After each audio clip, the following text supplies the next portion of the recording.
This is Chris Payne from Euclid, Ohio, and you are listening to BBQ Central. Happy to have you aboard here for the really big barbecue show. Boing.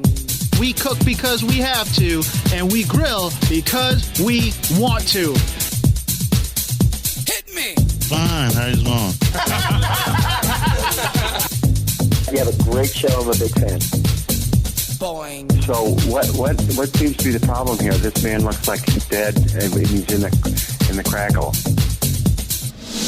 Charbono! It's all about the charbono, dude! Succulent fish. What?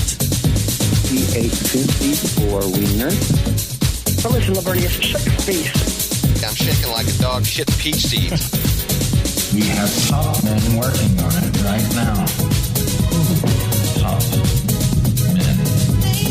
Hey, just like that, we are into the second hour. You found the BBQ Central show. If you've missed the first hour, don't worry. Recording as always. Podcasts available starting tomorrow on Wednesday for the first hour, second hour on Thursday.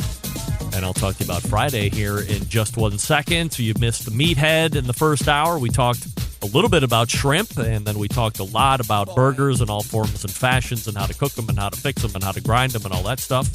So go back and get it if you're just tuning in here for the second hour and you need some burger info, or you can usurp all of that stuff that we just put down on tape, and you can go to AmazingRibs.com and learn it all there. Join the Pitmasters Club while you're at it and help them continue their lead against the KCBS membership. Meathead just announcing that they are now 17,000 plus strong. So very nice. Don't forget, you can follow me socially at BBQ Central Show on Instagram, Twitter, TikTok, and Snapchat /BBQ Central Show on Facebook and Twitch for a video feed, /RD Rempe on YouTube for a video feed. Still to come on the show this evening. Regis Neurohr from Jurk Charcoal. So if you are anxiously awaiting a new to the charcoal game story, you would only have to wait another 5 minutes, 7 minutes or so. And we will talk to Regis about getting into that charcoal game and how it all happened. Again, programming note, be sure to join me right here at 1 p.m. Eastern tomorrow, as I will be joined by the event manager of the World Series of Barbecue, our friend Emily Park. She will be here to announce the 9 finalists for the 2021 BBQ Hall of Fame. Then, 2 weeks after that, on the 26th, we will find each other reconvening. We will do it live and announce who will make up the class of 2021 BBQ Hall of Fame, and that will include the 3 names that are voted on out of that final 9, making up the 3 members of the 2021 BBQ Hall of Fame, and there will also be a number of legacy members that are going to get voted in as well. Not sure what that number is going to look like, but there will be both the, let's call them, living 2021 BBQ Hall of Fame members and then the legacy category members as well. Very exciting. Very exclusive to the BBQ Central show, and very honored that the American Royal continues to partner with the show to make these announcements. So be sure to set your alarms for 1 p.m. Eastern tomorrow for the first of 2 parts as the 2021 BBQ Hall of Fame continues to march on this year. Don't forget, you can sign up for the BBQ Central Show podcast feed, and Friday you will get episode 176, taking you back to May 21st, 2013.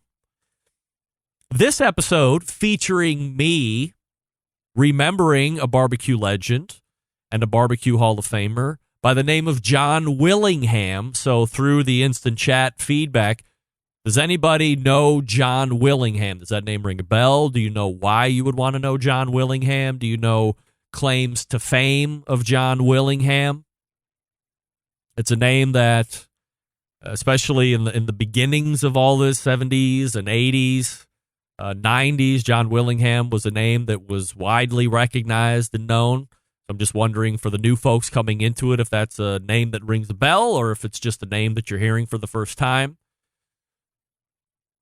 John Willingham was a almost unrivaled competitor as you do Google research on him. A lot of people still think that he is the best competition barbecue cook to have graced the competition circuit, certainly up for debate. And in this particular instance, I remember John, who had passed away just, weeks before or days before, that episode on the 21st in 2013. But I also talk about fielding a phone call from John in 2006 or so. And we talked for, I don't know if it was 15 or 20 minutes. And he was very interested in hearing about what I was doing in the podcasting. And I don't even think I was doing live shows at that point. So just podcasting. And he was very interested in, here's the terrible thing. And I have to be completely transparent on this. As I was listening back to this, I always listen, well, most of the time I listen to the shows in advance. I told John, I called him up, I said, hey, John, you know what? I don't remember taking the phone call from John Willingham. I'm embarrassed to say it. I hate to say it. I don't remember having that phone call. I don't remember the fact that we talked for 15 minutes, that he was asking a lot. I mean, vaguely, but I don't remember really taking that phone call. And it just breaks my heart knowing who John was and the Wham cooker that he brought to market and all that fun stuff, that I don't remember that particular thing, which of course led me to believe, well, what else has happened on the show? And maybe if it was on air, I would have way more recollection of it, but because it was done outside of the show realm, it was just a personal phone call, that it just isn't resonating with me for some reason. So I wish I could remember that more, but I don't. But you will hear me recount it with fond admiration this coming Friday on episode 176 of the Best of Show. Email coming in from Rod in Cleveland, Ohio. Greg, just caught your show from last week, and I agree with you. Swenson's is totally mediocre. That's right. But in their defense, they are not trying to pass off their burgers as gourmet or even quality. They are just trying to capture a nostalgia market with greasy, salty food slathered in sweet sauce. Furthermore, the patrons that rave about these burgers are people that have never experienced Johnny's Little Bar, XYZ Tavern, Hex Cafe, Stevenson's, or the Raleigh Inn. They follow celebrities like LeBron James, who brags that Swenson's will deliver anywhere for him. And we've all witnessed his decision-making process. So to you and all your Centralites, Dickey's Barbecue Pit may be a national chain from Texas, but they are not even in the same ballpark as the top Texas barbecue joints. And in conclusion, everyone's palate complexity is different. Just be happy that you know the difference between quality food and hog slop. Thank you for writing in, Rod. Always appreciate you. When things widen out a little bit more, I'll be happy to share a lunch date with you for sure. You can take me around to some spots in Painesville that you've mentioned that I didn't necessarily know about. And I will talk a little bit further about the Swenson's incident last week with Sam the Cooking Guy. So stay tuned for that. I see that Regis is in the green room. So stick around for a charcoal talk before we get to that. I will talk to you quickly about Primo Grills. What do we know about Primo Cookers? The website, primogrill.com, singular, primogrill.com. It's a patented oval design offering true two-zone cooking. What does that mean?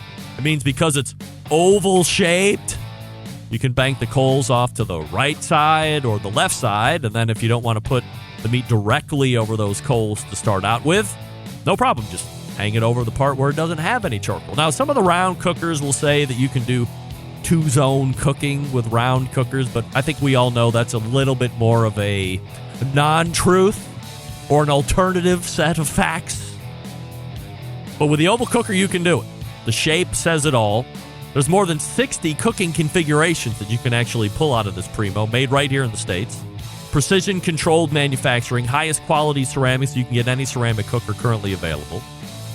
Now for those product updates that I'm telling you about each and every week. The new Easy Lift Hinge reduces force to lift the grill head by 70%. Precision-controlled top and bottom air controlling allow you to easy and accurately set and maintain temperatures now.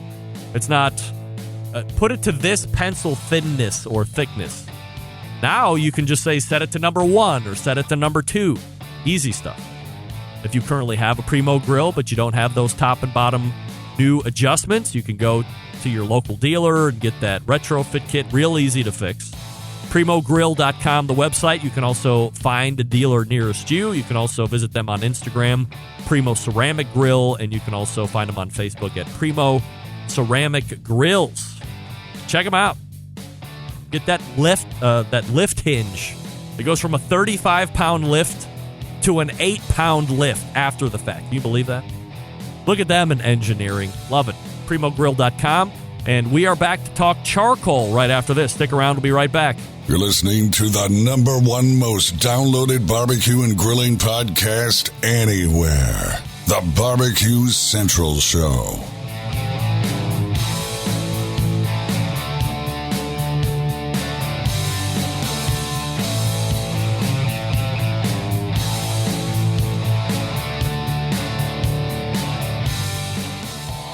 Howard Stern, Jim Rome, Dan Patrick, and Greg Rempe. The Mountain Rushmore of talk show entertainment.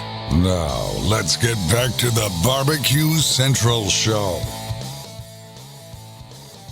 And this portion of the show being brought to you by Pit Barrel Cooker, the most unbelievable outdoor cooking device on the planet. Currently available in 2 sizes with a host of accessories to choose from. Whether you're a beginner or professional, definitely a cooker you want to add to the arsenal. Visit pitbarrelcooker.com and let them know the BBQ Central Show sent you. Folks, one of the most popular ways to grill has always been over charcoal. I'm a lover of all charcoal. I think there are benefits to all charcoal types to match the cooking style that you're using that particular day or evening. And over the years of the show, I've seen many charcoal companies come. I have seen many charcoal companies go, and only a few standing here the test of time. Tonight, we will learn about a new company hitting the market. The name stands out. Jurk Charcoal is the brand name, and I race to the hotline and welcome the owner, founder of Jurk Charcoal, Regis Neurohr. Hey, Regis. Hey, how we doing, Greg? I am absolutely fantastic. Appreciate you joining me, Regis. And before we get into the charcoal talk this evening, which will dominate, obviously, the segment, maybe a little background on you and what you might have done prior to getting in the charcoal business, unless you're from a charcoal retailing family that I don't know about. Right. You know, and I actually had one question to ask you from earlier in the segment. All right. Which was, is if the moon were made of spare ribs, would you eat it? I know I would, everybody. Yeah. I'd wash it down with an ice cold Budweiser. Ice cold Budweiser. That's right. So no, I don't come from a charcoal family or from one who had procured charcoal or made charcoal their whole lives, unless, I mean, they may have before we started keeping records and everything, but you know, I have grilled my whole life. I started out very young, being the young little pit tender on an offset smoker with my dad, making a lot of feather bones, a lot of ribs, 3-5 times a week. We were always grilling. So it's always been a big part of my life, the barbecue scene. So was it mostly grilling, like high heat stuff, or did you mix in between low and slow and the traditional grilling stuff? It was mainly low and slow. We were big on the ribs, big on feather bones. You know, the cheaper cuts growing up, we weren't very well off or anything. So, you know, the pork riblets, what we called feather bones, slathered in bullseye barbecue sauce. Yes. And still to this day, like, that is my dad's go-to sauce, and it has been for the 38 years that I've been alive. Have you progressed in sauce, or do you find a nostalgia with that particular brand when you taste it? I stay away from it myself just because I know exactly what it is. Every once in a while, I will find some nostalgia in it. I have a bottle, but it's purely for almost to bring me back home, because I am away. I've been away from my dad and my parents for about 8 years now. It's a good way to kind of bring him back to the table, is just putting a little bullseye on something. When you were growing up, was there a brand of charcoal that you guys were partial to? Was it Kingsford like everybody else uses, or was it something else more regional? It was 100% Kingsford, 100%. It was, and that's the way I grew up for a long time with it too. Into my 20s, I would wait for the big Labor Day, Memorial Day sales at Home Depot, and I would load up and basically supply myself for the whole summer, the whole year. Wait for that big sale and go spend $100 on, 20 bags and get it going. And that's how I grew up. And I know that's how a lot of people still are. But this whole lump charcoal thing that I discovered a few years back really kind of changed the way that I approach my grilling, my smoking, and it's made almost, if you want to call it, strides and the amount of flavor and the production that I can get out of my grill or smoker. Regis Neurohr joining me here on the show. The company is Jurk Charcoal, jurkcharcoal.com, Jurk, jurkcharcoal.com. You can follow him on Instagram at Jurk Charcoal if you are into the Instagram thing. I'd mentioned at the top or the intro, Regis, that I've seen a bunch of charcoal companies come and go through the years of doing the show. So first off, what draws one into the charcoal business? Where does that fascination lie? Well, it almost kind of lies in necessity for me, or just pure opportunity. So what I saw was I had a void in my life, and the big void was a passion, a passionate career, something that I could provide for my family with, yet still get some satisfaction out of life. With the whole pandemic that we all have heard way too much about, it actually opened up an avenue for me to expand on what I was doing in my life. And what I was doing a lot of was cooking. And primarily with that cooking, I was grilling. So I tried to dial down on that. And that's really what happened was I went from really to, start a restaurant or a food truck, and then dialed the whole cooking aspect down even further to, okay, let's think about barbecue, because that's something you really love. And then I dialed that down even further, and it was, charcoal cooking is where you are really passionate. And I just so happened to be experimenting with different charcoals over the last few years. I was importing them from around the world, just kind of as a side thing. And it really wasn't even in front of me until the heat of the pandemic when we moved to Boise, Idaho. And I found myself out of work in my specialty, which was plastic injection molding, right? Kind of a niche thing. And out here, there's not a whole lot of that going on. So I just kept going down. And I said, I have all these contacts and I have these charcoals that I love. And it just so happened that the charcoal that was at the number one top of my list out of Brazil, this Brazilian hardwood, acacia wood, he responded to me right away after I got back to him and said, yeah, he would love to have a distributor on the West Coast. And going through the process of vetting somebody and all of a sudden being an importer is a big deal. It's a big deal. There's a lot of moving parts. So what goes into that when you are somebody who is in charge basically of bringing something into this country that you are going to sell, something that isn't established, something that is going to be going up against the biggest players in the game, Royal Oak. You're going to be going up against Kingsford. I mean, there's no bigger name in the industry than Kingsford.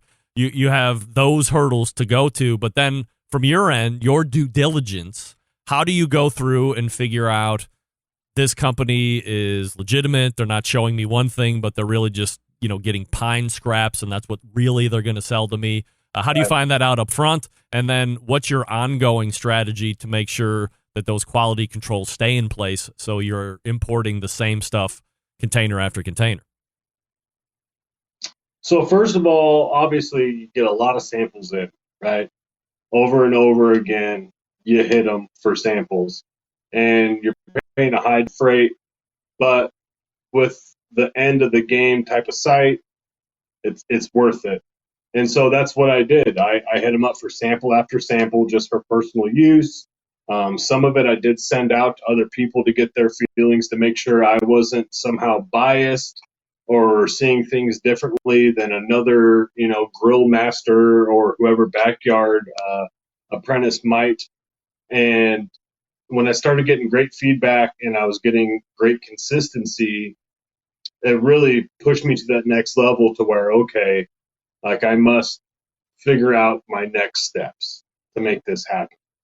And going up against these bigger companies is tough. I mean, it's like anybody else in a market like we have. There's not over, but just about $1 million worth of charcoal sold in the United States every year, and that's all to consumers. And it's very competitive. It's a very competitive market, and there's a lot of high marketing dollars going into getting you, the end consumer, into buying his charcoal, my charcoal, the next guy's charcoal. So my whole thing is I know my product is good, and I just need to get it out there. And that's kind of where I have left it at this point, to let's see what happens, because I believe in it, and I think other people will believe in it.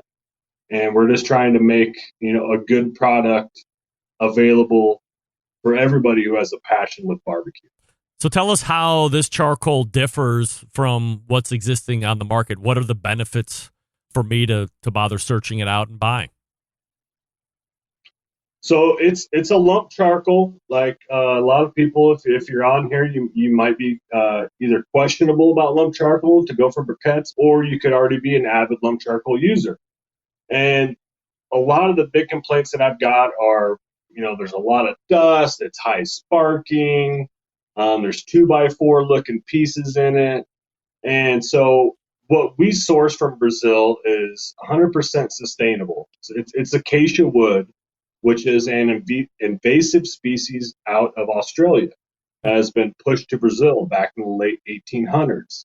And so what this has done is it has completely overgrown their farms, right? They're big right now. They're trying to compete with Mexico for avocado production and everything else. Well, this acacia wood propagates so fast and uses up so much groundwater that it has to be pulled out.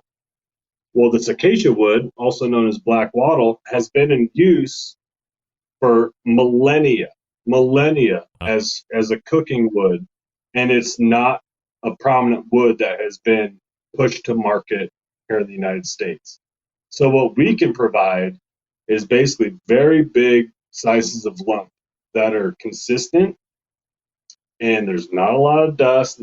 There's no mill scrap at all. This is all fresh harvested from farms and kilned either on site or in their main facilities down there. And it's 100%, of course, natural. And the consistency it's there every time. I can just guarantee that. What kind of a flavor profile can you expect out of this? So it's very light and smoky. There's a little hint, if you've ever been to a Brazilian steakhouse, they either use a similar wood or they could possibly use the same acacia wood. It's been brought into restaurants kind of underneath the radar for quite a few years, just not to the consumer market. So it's a little sweet, and it's very, very mild. It actually burns more clean than having a smoky flavor, but there is a little hint of something there, and it's hard to put your finger on exactly what it is. And what it is it's the acacia wood. It's like what you would call hickory or mesquite. It kind of has its own little sector, its own little profile. Traditionally, lump is lauded for the fact that there isn't a lot of ash. Kingsford briquettes, for instance, if you're going to do an overnight cook, you got to go out and make sure that the fire doesn't choke itself out because the briquettes decay and they start to collect, blah, blah, blah. You don't have to worry about that with lump charcoal, but then the knock against is I don't get nearly the length out of lump charcoal, and it's inconsistent where I can count on a briquette. I know if I add one, it's this extra measurement of heat. If I add another one, so on and so forth. So similar with your stuff, or are there some briquette properties without the negatives? Well, the whole thing with briquettes is, it's similar to kind of what we're seeing come out now because it was on a big show, is compressed charcoal. So what they're using is charcoal dust or fines, and they're taking it and they're compressing it into a mold. So that's where you're going to get your pillow-shaped briquette. The hard part there with the traditional briquettes that we have out now, the most popular ones that we all know the names of, is you have to use a filler or a binder inside of it. And that's where you get that extra ash. That's where you burn a pile of charcoal and there's a whole lot left over. Now, any lump charcoal isn't going to have that because it's pure wood. It's 100% natural. It's nothing but wood itself. So our charcoal included, you're going to burn it. You're going to, depending on what you're cooking, obviously, but if you are going hot and fast and you're just going to throw a quick steak on there, cook your steaks, get it up to temperature, cook your steaks, shut off your air, boom, and you're going to come back the next day and you're going to have 50 to 70% of your charcoal left over, depending on how you burned it out. The whole length of charcoal discussion, I think, really is on the side of lump charcoal for length. I have cooked, I have a 55-gallon drum here that I cook on. I just got done doing about a 10.5-hour cook on a chuck roast in my 55-gallon drum, and I didn't have to refill with charcoal one time. And I opened it up the next day, and I didn't have half or a full basket left, but I still had at least 30% of my charcoal there to go. And that's the other big thing about our charcoal is we provide, I think, the biggest lumps in the game. So we have whole log pieces that can be, 10 inches to 12 inches long and a good 3 to 4 inches around. And so what that does on your longer cooks is it allows that charcoal to keep burning and keep fueling itself. And if your air is correct, your air intake is correct, then it's just going to keep feeding itself. Let's talk about where one can get it currently and price points as well. So we have a website out there, jurkcharcoal.com, JURK, that I will, honestly, I am shipping from my garage at this moment as I've started. Our charcoal has only been in the retail market for 1 month as just a few days ago. And so we are already in Seattle, Portland, Northern Idaho. We're in Boise. We are in California in the Bay Area, and we're got a few other places that we're expanding. So we're starting out on the West Coast because we're West Coast based. We're trying not to get too big too fast. And we're really trying to focus on the mom and pop type of barbecue shops out there to start with. So we're not going big retail, we're guarding them. And honestly, that's kind of the way I really would love to run this company and keep it, would be out of corporate America. Regis, I hear all the time, don't want to grow too big too fast. And, I don't know what that means. Is that a situation where you're afraid that the product could be so well received that you're not going to get the product in time to meet the demand that the market might be causing, or is there something else? It's a walk or a crawl, walk, run mentality, to where it's not so much about not being able to get product as fast. It's about being able to maintain the standards of business that I would like to keep and the relationships that I would like to keep from the start. The barbecue community, more than any, is instantly a family. It's, you have a barbecue, you invite your neighbors over, people you don't know. You become family around that fire, like it has been for millennia since we've been around, way before we've been around. And putting it out there into, say an Ace Hardware or a Home Depot, to me, it can kind of really dial your product down. And I don't want to put that much heat on my processors down in Brazil that say, I need this much and I need it now. That's just one little part of it. The other side is I just love building these relationships with people. The individuals and everybody else who has come at me and used all these other brands and have tried my brand has really fueled my passion to keep it small and to keep it tight and to really make sure that I'm fulfilling every retailer's need out there that could possibly be met.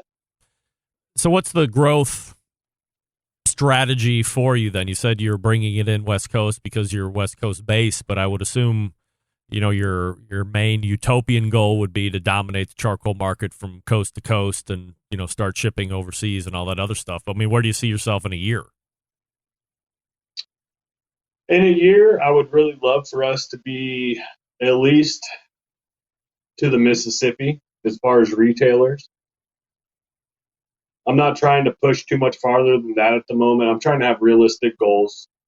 We have some people in Texas and Missouri and Nebraska who are interested, Minnesota right now already within 1 month of launch.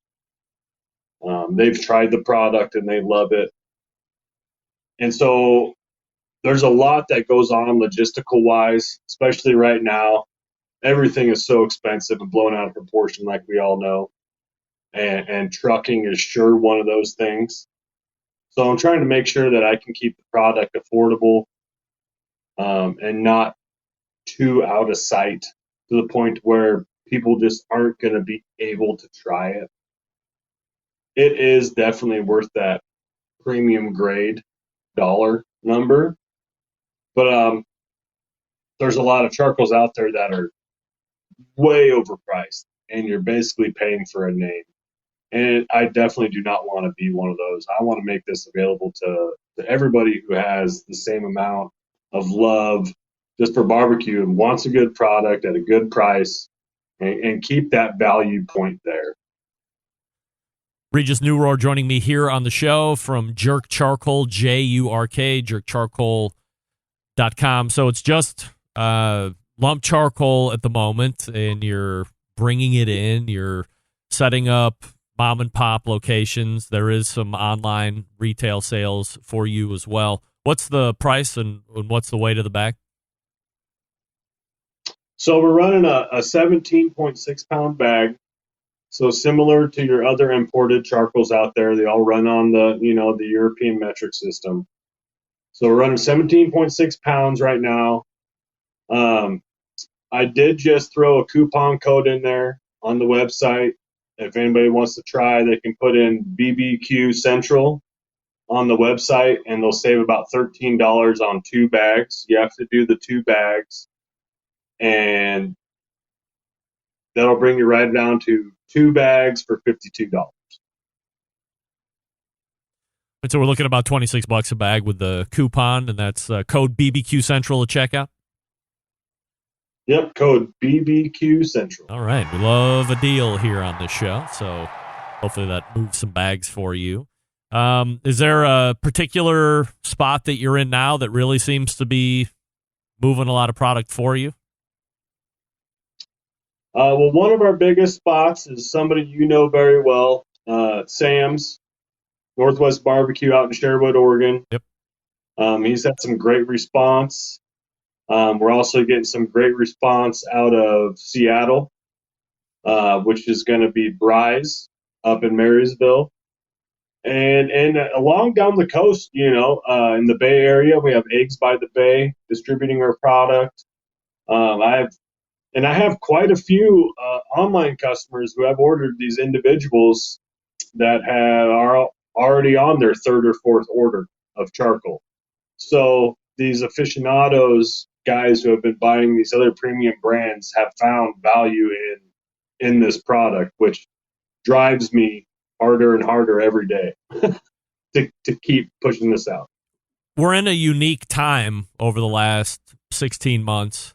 Pandemic hits. People are staying home. A lot of industries have suffered. Some of the food industry is obviously suffered. But uniquely within the live fire community, if you're selling charcoal, if you're selling cookers, if you're selling accessories, record year last year. It turned the year, and people have still had sales off the chart. Is there a concern at all on your part, or have you made the proper forecasting look aheads to say it can't always be like this, and what is it going to look like for us from a financial standpoint when things flatten out or normalize? Well, Greg, honestly, we don't know what our forecast is because we're just getting started. So we have no idea of honestly even the potential. I have a number in my head of how many bags I would like to move every month to make this company succeed over the future years. But honestly, I have no idea of where we could go, I have a little bit of idea where I've been for the last month, but where I am now is as I'm still a hunter. I'm still hunting for customers and for retailers to just try the product out and give it a shot. And from there, I figure within the next year or two, it takes quite a while to get established in a community, especially as it's big, as exclusive, and as, there's a lot of people who really in the barbecue community, they find something and they like it and they stick to it. So it's hard to push somebody to say, try this. It might be better than what you're using. And not only that, but it might be at a better price point. Regis Neurohr joining me here on the show, and we're talking about his company, Jurk Charcoal. You can go to jurkcharcoal.com, Jurk, jurkcharcoal.com. Try out a couple bags. If you get 2 bags at checkout, use promo code BBQcentral, and you can get both bags for right around $52. And so we'll see how it goes. We'll track your progress. We can get some updates from you from time to time, and we'll see where you at next time we circle around. So once again, it's Jurk Charcoal, promo code BBQ Central, and this is the owner and founder of Jurk Charcoal, Regis Neurohr. Regis, really appreciate the time tonight. Thanks so much. Thank you, Greg. Really appreciate it, my friend. You got it. There he is. Regis Neurohr from Jurk Charcoal. I mean, who doesn't love to say the name just on its own? Jurk Charcoal. I love it. A lot of people in the chat room saying that they have tried it already. Getting the endorsement from the Centralites, which I appreciate. So take advantage of that promo code while it is available. BBQ Central will save you, we'll get you 2 bags for $52. Let me talk to you quickly about Big Poppa Smokers, the one-stop online shop for all things barbecue, a curated selection of only the best outdoor cooking and grilling supplies. Will get you on the path to better barbecue results in no time.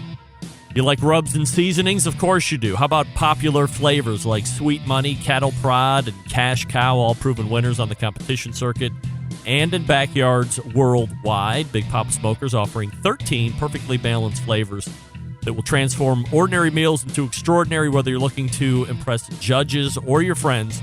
Big Poppa Smokers award-winning rubs and seasonings just don't disappoint. They also offer Granny's barbecue sauce. They own that, so if you're tired of what's existing out there right now, or you want to have a nice base sauce that you can trick up on your own, or just use right out of the bottle, it's great. Granny's barbecue sauce is something you're going to want to consider going forward. And aside from the premium selection of rubs and sauces, Big Poppa Smokers also offers the very best pellet, charcoal, and wood cookers available today. Are you looking for a versatile smoker that's easy to use? Check out that Mac 2-star General Pellet Grill. Big Poppa Smokers, the exclusive Mac dealer. even offering special packages. Not a fan of pellet smokers? All right. Take a look at the Old Hickory Ace BP, the only charcoal smoker that Big Poppa trusts on his competition trailer. If you don't know of what grill you need, call them. Why don't you? They'll answer all your questions, 877-828-0727. That's 877-828-0727. Or shop the website, bigpoppasmokers.com. That's BIGPOPPA smokers.com. We are back with an open segment. If you want to jump in, let me know what you thought about the Regis segment or the Meathead hamburger segment or the Meathead shrimp portion of the show. You are welcome to do it. 216-220-0966. Greg at the bbqcentralshow.com. Stick around. We'll be right back. You're listening to the #1 most downloaded barbecue and grilling podcast anywhere. The BBQ Central Show.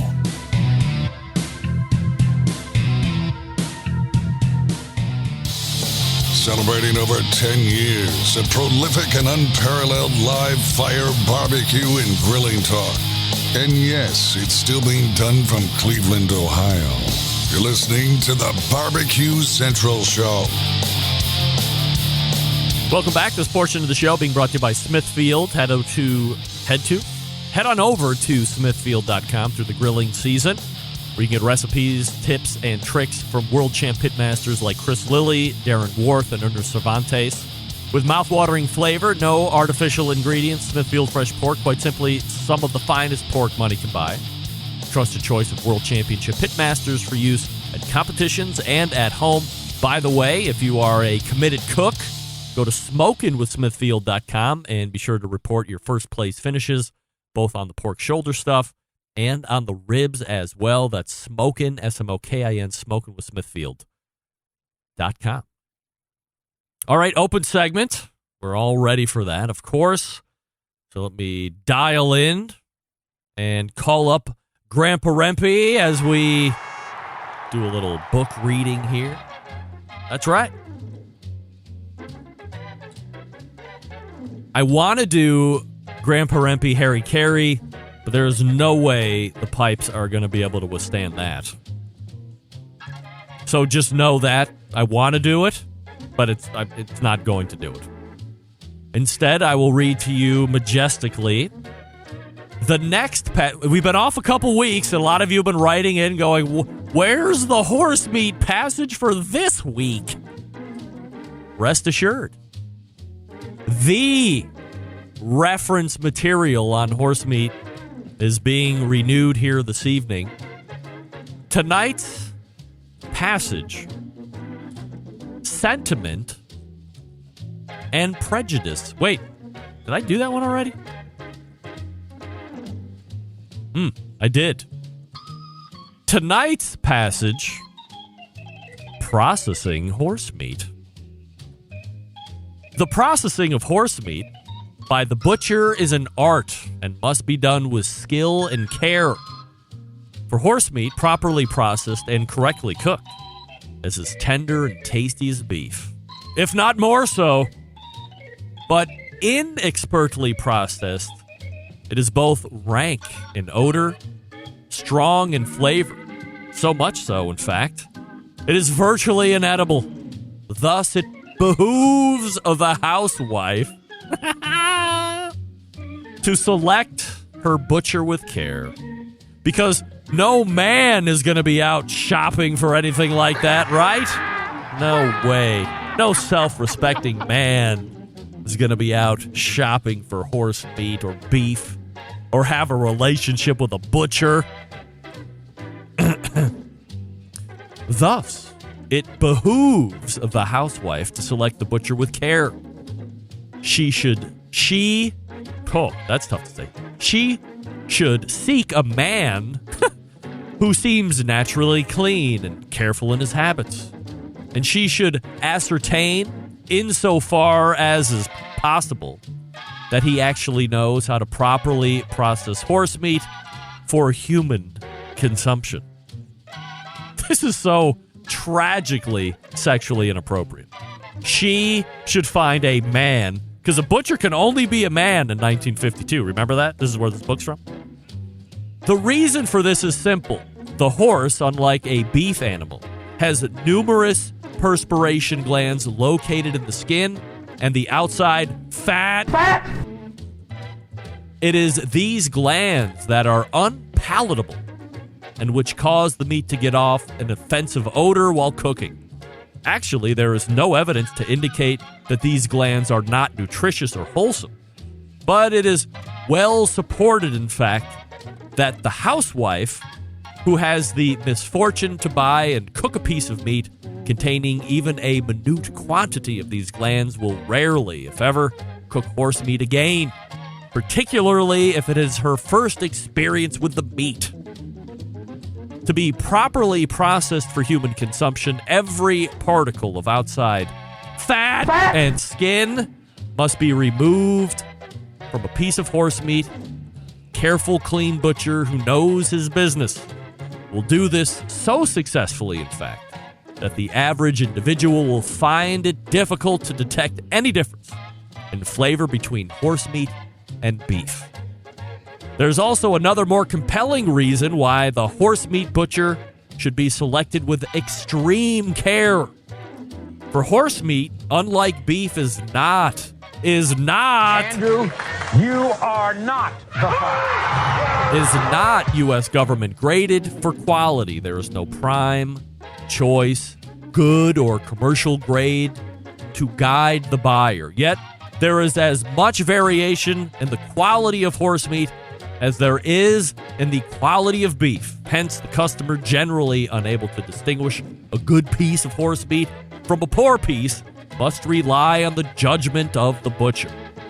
And if he's inexperienced or incompetent, his judgment will be no better than that of the customer.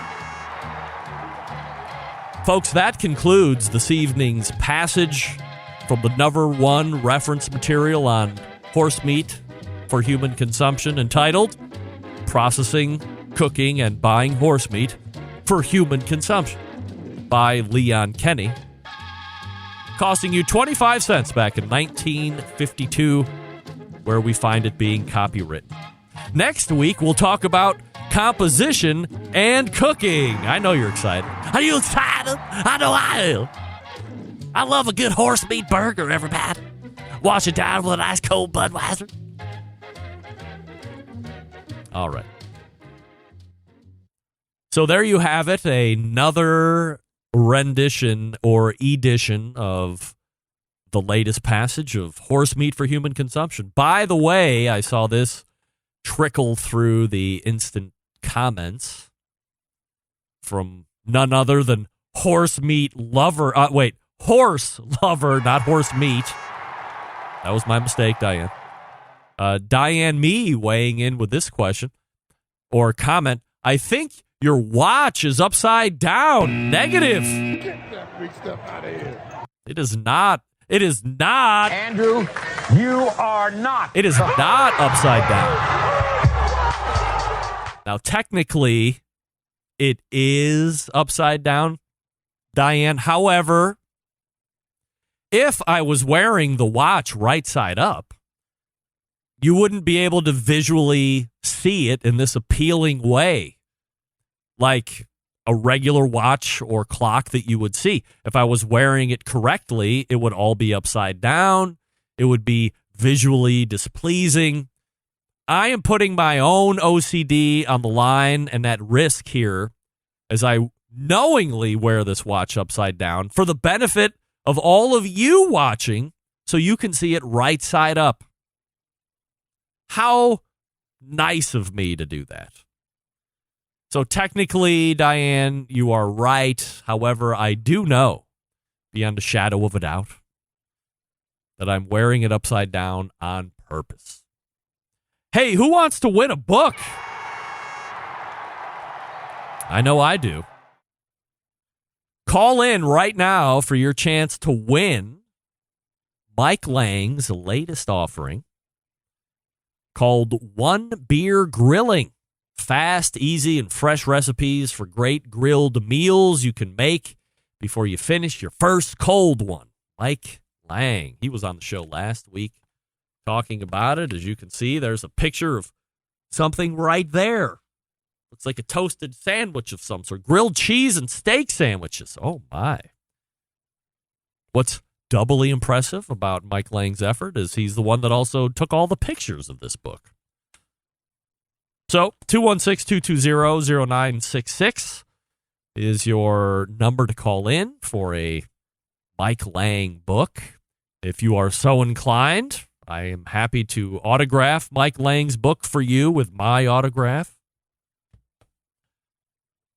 By the way, let it be known that if you don't specifically ask for me to sign the copy of somebody else's book, I'm not going to be so self-absorbed to think that you want that to happen.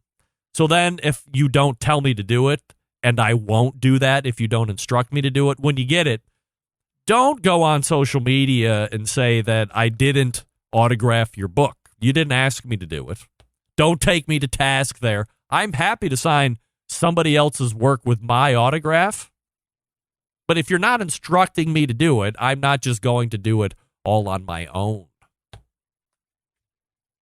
So if you want to buy, or if you want to buy Mike Lang's book, go to his website, Another Pint Please, and you can buy it. Or you could try and win one by calling in tonight and playing a game, a one-question game. It'll be fun and exciting.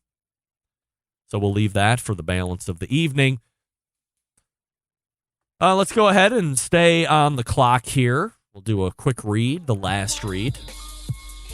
Maybe we'll get a call coming in to give away a Mike Lang book. I'll talk to you quickly about Yoder Smokers. Yoder Smokers designs and builds all of their products in the United States, and they're building pride through craftsmanship and world-class customer service, that being the backbone of how they've built the company.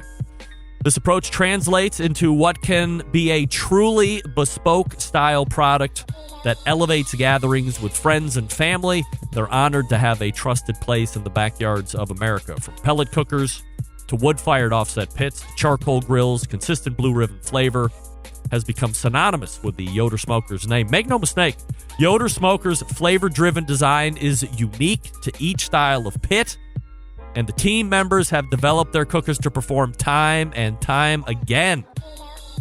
While outlasting for generations to come. It's this generational thought that is rooted in the handmade products and defines the integrity of core values: American-made quality, endless flavor, the benchmarks of Yoder Smokers. Visit the website, yodersmokers.com, to grab yours today. That's yodersmokers.com. And grab your Yoder Smoker. Pellet, wood-fired offset, charcoal cooker, whatever you like. Grab them all. Why not? We'll be back right after this to wrap the show. Maybe get a winner for a Mike Lang book. So stick around. We'll be right back. Whole packers, full racks, legs and thighs, injecting butts. If you've never heard this before, you might think you found the best XXX show ever. Let's get back to the most homoerotic host out there today, Craig Rempe. Speaking of watches, this portion brought to you by Vortic Watch Company, a small batch custom watch manufacturing and vintage restoration company located in northern Colorado.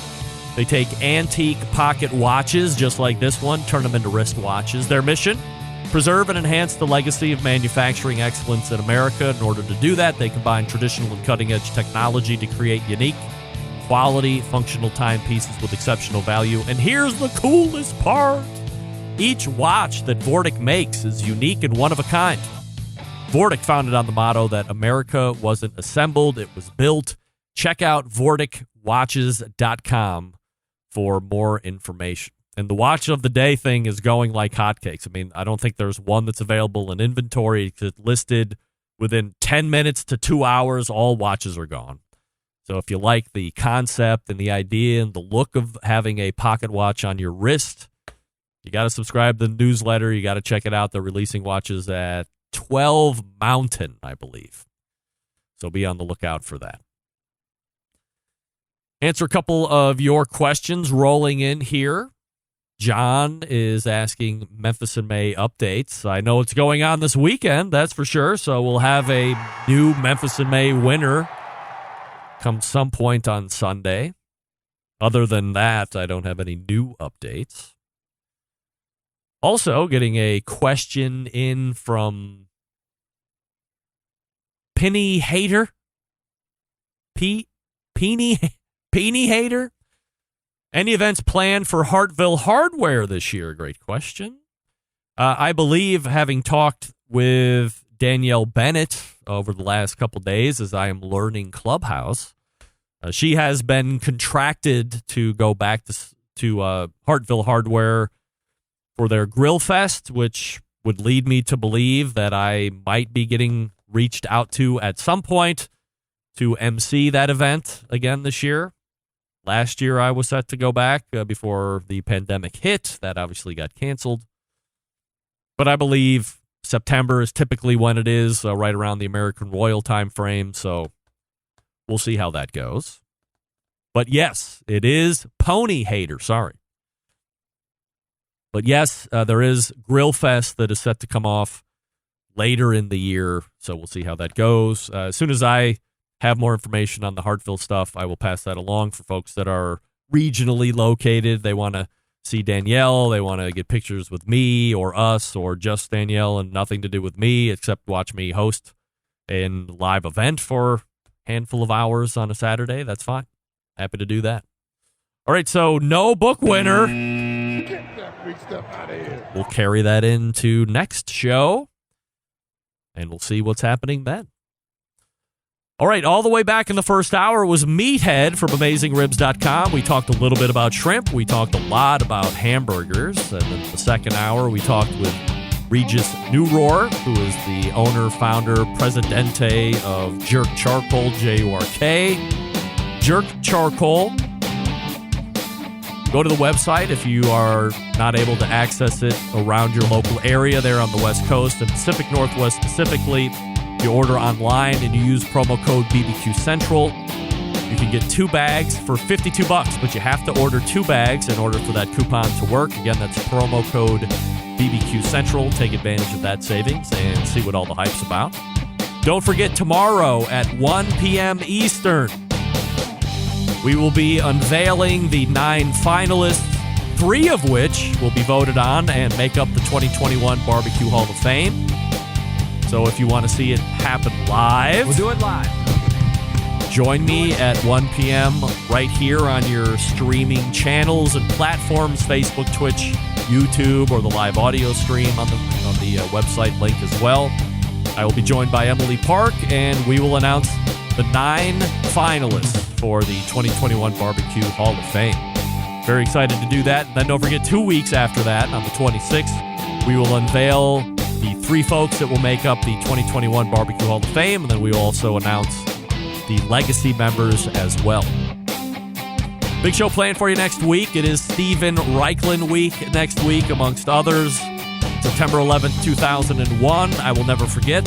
Until tomorrow at 1 p.m. Eastern for a special live edition BBQ Central Show Hall of Fame 2021 edition, the finals list of names. This is your program host and proud U.S. American, Greg Rempe. Good night now.